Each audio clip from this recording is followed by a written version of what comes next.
अकबर बिरबलच्या गोष्टी। आजच्या गोष्टीचे नाव आहे चतुर बिरबल।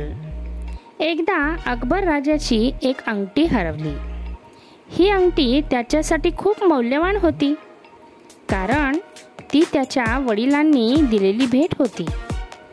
ती अंगठी गमावल्याने राजा खूप दुःखी झाला। अकबराने बिरबलाला बोलावून अंगठी शोधण्याची विनंती केली। राजाचा दरबार खचाखच भरला होता।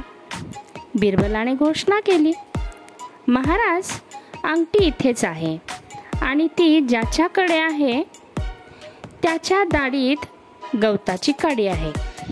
सर्वजण एकमेकांकडे पाहू लागले आणि दरबारातील एकाने काडी शोधण्यासाठी स्वतःच्या दाढीला हात लावला। बिरबलाने तुरंत रक्षकांना बोलून संशयिताचा शोध घेण्यास सांगितले। संशयिताची झडती घेतली असता अंगठी मिळाली।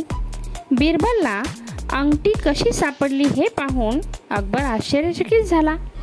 बिरबल म्हणाला, महाराज, जो दोषी असेल त्याला नेहमीच भीती वाटत असते।